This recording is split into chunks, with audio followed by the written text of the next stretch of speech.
and welcome to Diverse and Inclusive Leaders, the show where I interview the most inspirational and thought-provoking leaders of today. I'm with an absolute seasoned pro today, and honestly, be quiet for just 1 minute. 1 minute, Jules, you can do that. For 1 minute, I would like to introduce Jules because honestly, he is an absolute inspiration. I've been dying to meet him for ages. Not only has he got some incredible news that was actually only announced just yesterday, but he's a seasoned pro when it comes to film, TV, radio, entertainment. He's normally the one who is doing a lot of the interviewing himself. In fact, he interviewed Jon Snow from Game of Thrones, who actually spoke to his wife, Anna. And God, I wish that I was Anna at that moment in time. I thought I was going to lose her at that point. She wasn't going to come back. She was with Kit Harington instead. Oh God, Kit Harington, if you're listening, I absolutely love you. Anyway, on to Jules again. So I was saying, I'm delighted to have Jules. He's here all the way from Australia. Absolutely love Australia. It's one of my favourite places in the world. And he's here today to talk to us all about his journey, about how he came to be where he is today as the founder of the incredibly successful multi-million-pound enterprise that is Tribe, the influencer marketing agency, from being, you know, a young Aussie kid who was collecting up golf balls and selling them back to people around the golf course, having his Labrador collect them and actually selling them back and then throwing dust all over people's cars so you could wash them and charge them for it. Do you know what? If that is not entrepreneurial, I don't know what is. So without further ado, I'm delighted to introduce Jules Lund. Thank you. That was an incredible intro. Very good. I did start off quite dishonest though, didn't I, in life? That's how I was making my money. I was just stealing golf balls.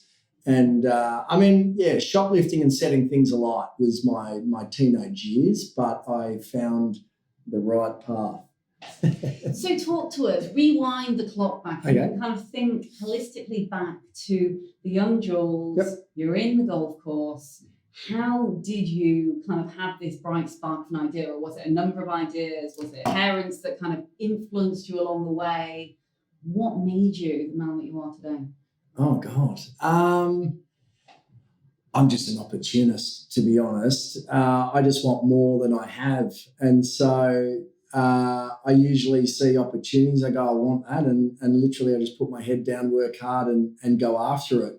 And early on in life, I never had any money. So I was thinking there's surely ways that I can just cut a side hustle out.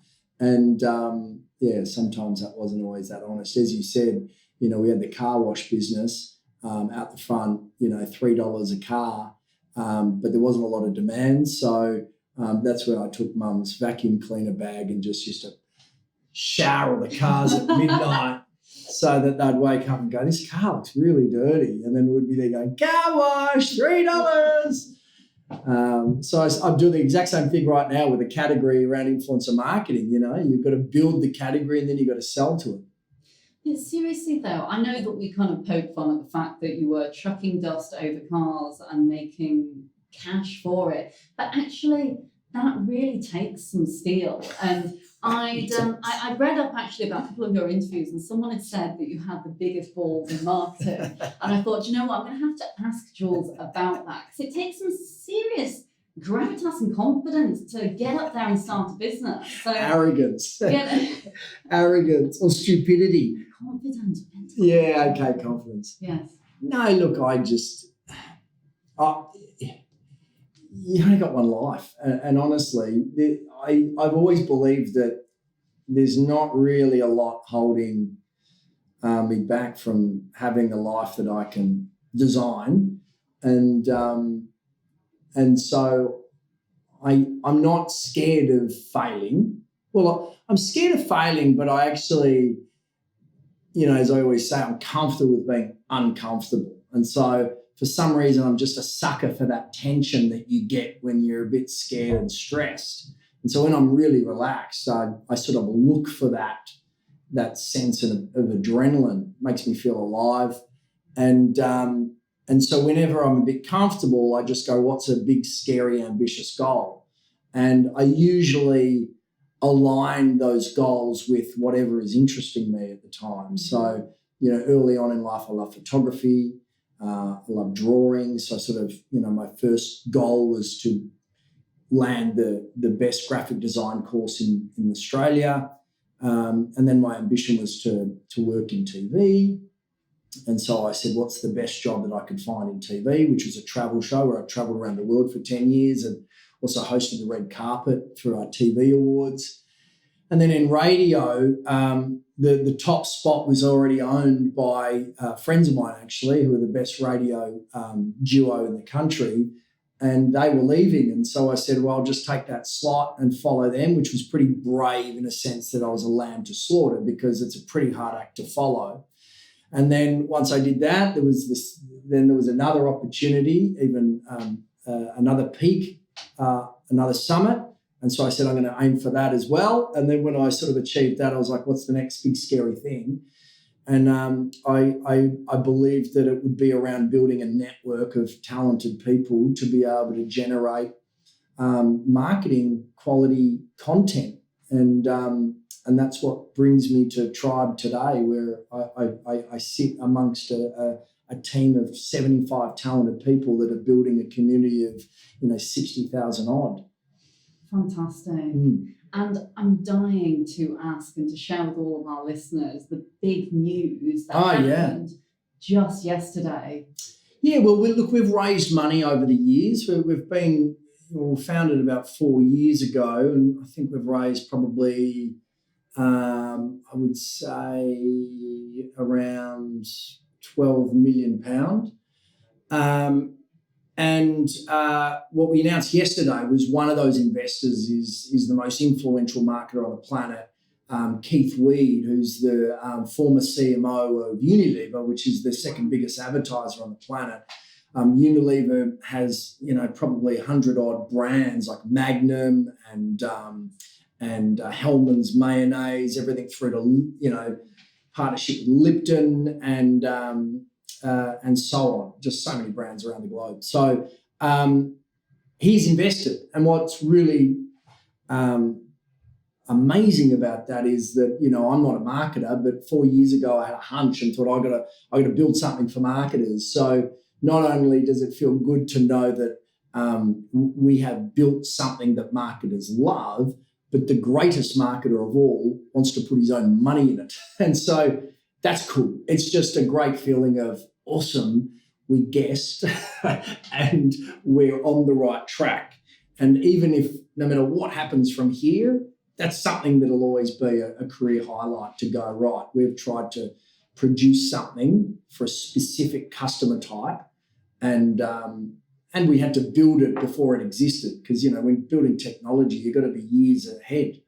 And so, we've been building for today 4 years ago.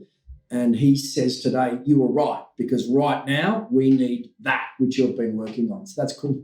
That's just incredible. And he's such a fantastic, well-known name. To actually have skin in the game as well, that's just unbelievable. And I know you said just before the interview, you kind of felt like jumping over fences last night because it's just so exciting. Yeah, it is exciting. And look, we've obviously known for close to 9 months that he's been interested, and we've gone through the process and, obviously got to prove that the business is what what we said it was originally, and we've delivered on those. But it's still fragile, like at any point it can derail. So when he's posting it on his LinkedIn last night, talking about this great opportunity to 300,000 marketers, ironically, it's influencer marketing. That is influencer marketing. He is someone that marketers look to, and he's like, here's a product that I use, which is Tribe. And so that is at the very essence of the entire ecosystem that we've been trying to build, which is where everyday people can celebrate to those that trust their opinion the products that they already use and love.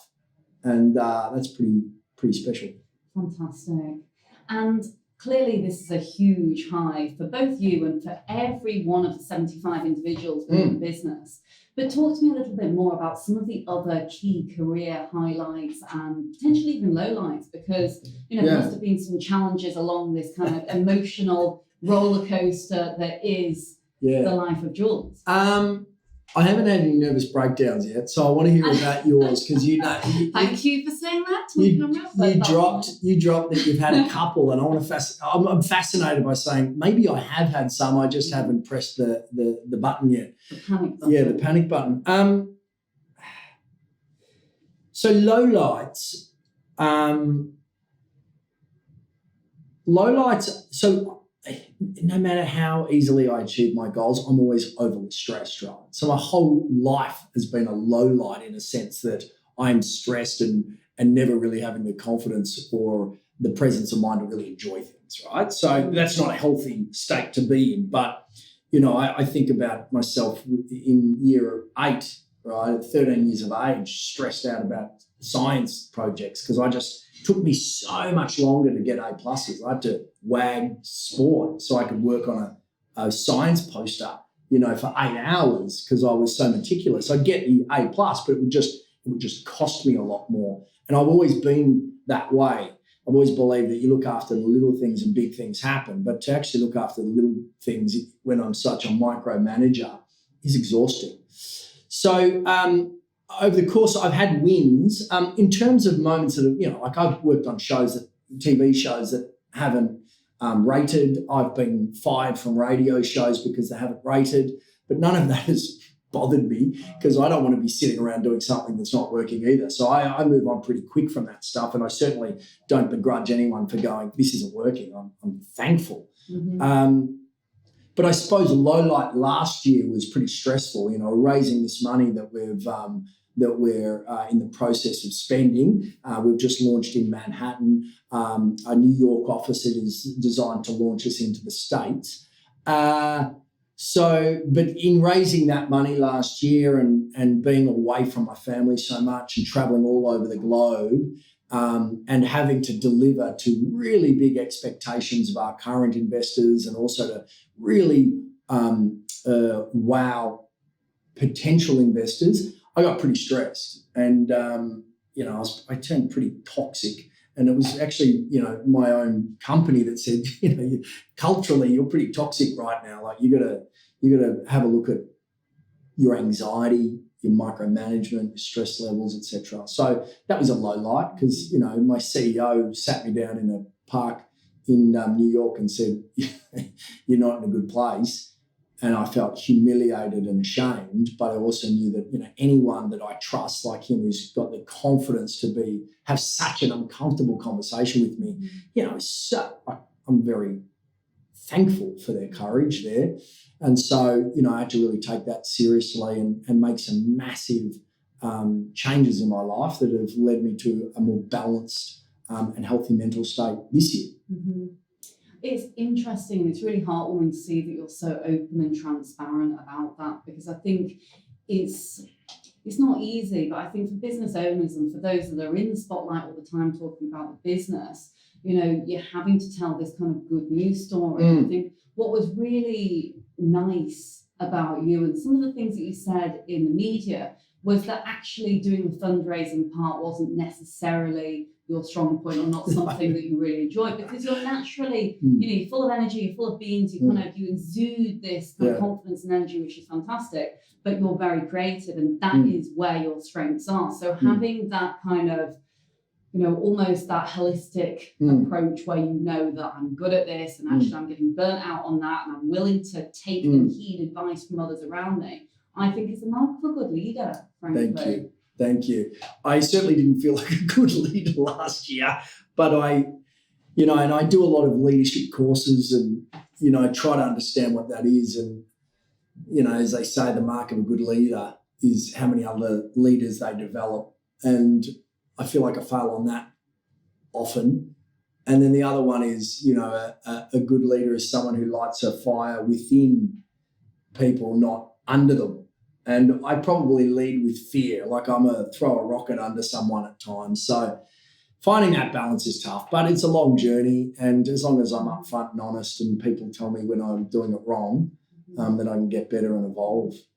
So talk to me a little bit about balancing. So you mentioned your family, and obviously I'm an avid follower of the work that you do I watched the awesome interview that you did with Kit Harington. Oh, yeah. You called up your wife, Anna, and kind of asked Where is that? I haven't seen that in Oh, years. it's on YouTube. It's Is brilliant.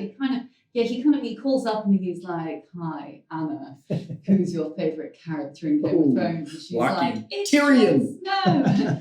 And it's brilliant. But I really love that you're kind of getting your family involved. I mean, that's really nice and that's really authentic. Well, why should I be the only one working for this money, huh? I got to bring them in. Come on, help out. How do you get that balance though? Because, as an entrepreneur, I think it's a really difficult thing to do. And I think these days there's so many millennials, future generations that... What was the second thing you said? Millennials and Zillennials. Zillennials. Whoa. Yeah, generation X, Y, Z, as you'd say in Australia. And then alphas. Is that the next one after that? Oh, I don't It goes know. back to A again. Oh, does it? Yeah, I'm not sure whether it does. It but does. Perhaps I'm wrong. I'll bet here. you. Okay. £5. $5. Hang on a sec. No, £5. Okay, pounds, $5. That's like £3. Well, someone look it up. We'll look it up Yeah. afterwards and find out. Yeah, I think it's Generation Alpha. But Zillennials, whew, that's a horrible sound. Not yours. We're getting old, that's what's happening. Yeah. So as I was saying, there's lots of people out there who would love to be an entrepreneur, who I'm sure would love to be sitting where you are right now. They can. Take it. Give me a holiday. And so what kind of advice might you give to them, for those who are either starting out in their journey, who are, potentially C-suite seasoned executives? Oh, yeah. What can they learn, and how can they actually find that work-life balance? Because clearly you've burnt the candle at both ends and it's worked out for you, but it's not always easy for people, is it? No, it's not. I don't know the answer. It's around balance by any stretch of the imagination. It just never feels like there's enough hours in the day. And I certainly, if you spoke to my wife, she wouldn't be that impressed. There's just no way that I give her what she needs. I reckon I'm a good father. I work really hard there. I'd probably be a lot better husband. I certainly feel like I can be a lot better founder. But I think the lion's share of my energy, my time, and my thought is my work at the moment. And I think that's probably selfish and indulgent. But I feel like once you're in this tunnel,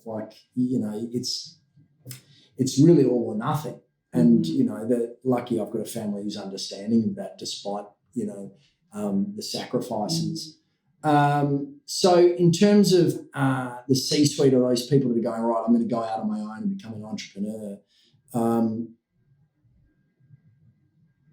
You've got to go with your eyes open. I'm certainly not going to say it's all beer and Skittles, because I think you need a bit of a safety net. I don't think everyone can do it. I don't think, if you don't have a supportive family network that are understanding what you're doing, I think by you stepping out and putting their security at greater risk, the pressure is too much and your marriage can break down. Mm-hmm. And so on the flip side also, financially, you almost need to get a bit of a war chest, in my opinion. I don't think, because I think I did, I had a bit of money as a safety net, and I was very lucky. I wouldn't have, if I had a standing start and had no finances behind me, I don't think I would have taken as big a risk, because I sunk 250 grand of my own money before I even had an employee, so that all could have just disappeared. Now, luckily I get all that back once it gets off the ground, but very few people have that opportunity. So I was very lucky and blessed. Not saying other people have to do that, and I spent pretty quickly at that point because I just wanted to build this thing and I was impatient. But so I would be very aware of what you're doing. It is fragile, and things don't always go according to plan. And having a great idea means F all at the end of the day, right? Your idea is everything, and it's nothing. It's everything because you can't achieve anything without an amazing idea. But from there, it's all execution. And, I wasn't smart enough to run my own business, which is why I hired people and the CEO and people to help me with that. But it requires a really big swing. It's a real gamble, and I think it's absolutely worth it, and it's super exciting. And even if it fails, And even if you have a nervous breakdown, you're stronger for it. You've learned more about yourself and you've gone through a process. But, when you've got other people, other family members, you just got to be really tactical and smart about it. So rather than just cutting it and then going, right, I'm just going to go out and try my own new thing, and then you've got 6 months and that's right, I'm going to earn some money because I'm going to be doing this thing. You've still got to put food on the table. And so you might be better off going, I'm going to do my corporate job for another 12 months and on the side I'm going to do another 10 hours a week just doing this on the side, so I've still got my safety now. Is there anything that you would have done differently if you were to have your time again? I mean, there's specific things around the business, absolutely. I would have done a few things in reverse in the business, absolutely. I never thought I did, but I'm identifying them now where I'm going, I wish we'd done that earlier and I wish we'd done that later. Anything else that I would have done differently? No. Not really. Not in terms of business. Not in terms of bigger decisions that I've made. Mm-hmm. I'm pretty fortunate for all the excitement and adventures that I've had in the path that I've chosen. I love that, and I think adventures is exactly the right way to put it. When you're on an entrepreneurial journey or business or life in general, frankly, it's just a series of adventures one after another. I sort of split them up, like every 5 years or 10 years I do something ridiculously stupid and just completely try and reinvent myself. Mm-hmm. And so after this, hopefully it works and I've got enough money, I'd love to do something like travel photography or actually just pull my head out of my ass and be more generous, because at the moment I'm not very community minded. My community is my family, and when I've got time, they get all of that, but I certainly have to pay it forward and give back to more people out there that deserve it more than I. And what about the kids then? I mean, are they at the age yet where they're starting to consider business or what dad does? Look, I haven't met them yet, but I've heard that. No, I'm joking. They're 9 and 6, so don't know how to answer that question yet. I don't know what sort of life I want for them, but it's not up to me anyway. So, would you encourage them to have a life of entrepreneurialism like you've had? I to be honest, I can't even spell entrepreneurialism. So you can spell beer and Skittles. I can, but I can't, like, there's U's and E's in entrepreneur, and I know I can't because on the landing card when I'm flying, it's the only time I can't use autocorrect to write entrepreneur, and I've got to write it, and I'm E's and U's all over the place. And that's what I'm talking is my occupation. So I don't see the lens of entrepreneurship. I didn't even know what it was 3 years ago, but I do know for sure whatever those kids want, I'll say, go out, get off your ass, work for it, and be comfortable with being uncomfortable. Brilliant. And at the moment, they're over in Oz selling golf balls. Exactly, absolutely. No, they don't know about my past. As soon as they're old enough to watch YouTube, I'm sure that they will. They'll get it. So just on to another couple of quick questions then, because I know that you're a really busy man and you've got lots of people lined up wanting to speak to you about various different things. Not really. I'm just going to ask another few quick things. Obviously, the show is called Diverse and Inclusive Leaders. I know for you, you're very much about kind of embracing everyone, your family, your community, your work life is your community. What does diversity and inclusion mean to you? To be honest, once again, I've never even heard that term until about 3 months ago when we started to move in America, and that was the important conversation topic. I mean, we've built this company over the last 4 years. We've got 75 people in 5 cities across the globe. What does it mean to me? It doesn't mean a lot because I've never really thought about it. I think it feels at different times like diversity and inclusion is the fix for a problem. And in our company, we haven't seen it with a lens that has created much of an issue to begin with because we've just started with a blank canvas. And I don't see male, female, ethnicity, religion, sexuality. I couldn't give a flying. I don't even notice it, and nor do I care. I mean, it's no different than my friendship group who are all, whether they're gay, they're bi, they're from different religions. There's diversity in my group. So I think it's just an extension of my world. So can we do a better job if I actually put my... I mean, you just got to be aware that you don't want to go, God, we've just hired a whole heap of people who are exactly the same. So there's a time where you go, right, if we've got a choice between two people over here, we'll get the one that's different, right, if they're equal. But the issue that what I get nervous about is actually introducing discrimination into our business because of diversity and inclusion, where you start to say, hey, we need a girl, so they're not greatest for the job, they're not culturally the best fit, but we're now going to discriminate against the right candidate to have a girl. And so then I think I'm more cautious about that more than anything. How would you define success, and what is success for you personally? It changes for me every 6 months, I reckon. And I hope that I'm evolving to have a greater sense of what success is. I have difficulty answering that question because it's not aligned to what I'm doing. Mm-hmm. Like genuinely success. Like I had a 40th birthday the other night. I had 10 people sitting around a table and we were having dinner, my closest friends, and it was just a really casual affair. And there were not meant to be any speeches, but then all of a sudden everyone just started to share these stories, right? And I was sharing stories about me, and no one really talked about what I'd done. Everyone and they don't give a shit. They're my friends. They don't care about whether I've got a nice house or what jobs I had. Like no one's talking about, you did really well there. They're just talking about all those moments when they were at a loss or they really needed support, whether, they needed an oncologist because, on Boxing Day, they found out that their mum had cancer or, there was all of these, or people needed a loan at some point, or people who felt alone or struggling because they're living overseas. I don't know. All these things, everyone shared all these beautiful stories. And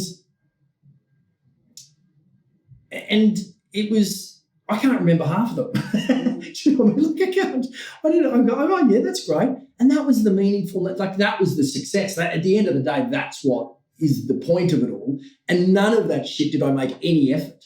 Mm-hmm. So just being present, being around is actually probably the greatest success. And so here I am going a very roundabout way to do what I'm already doing well and doing the thing that means the most. And so, because the money and all of that stuff, no one gave a shit about that. And they're all the people that I care most about. So success to me is sitting around that table hearing those beautiful, beautiful thoughts. I would love to earn a shitload of money from Tribe after it and know that I've built and helped invest in people to get to the next stage for their own personal growth. Like it's just a platform where right now 75 people are actually able to test and express who they are, to learn more about themselves, make some money along the way, get smarter, build lifelong friendships. But for me, I'm loving that journey, but I want to make some money because then I don't have to work as hard and sacrifice as much of those important things in the future, and I don't want to work this hard again. And so success for me is the definition of wealth, and the definition of wealth is freedom. It's to have what you want, when you want, with whoever you want, wherever you want, however you interpret that. So I want to, and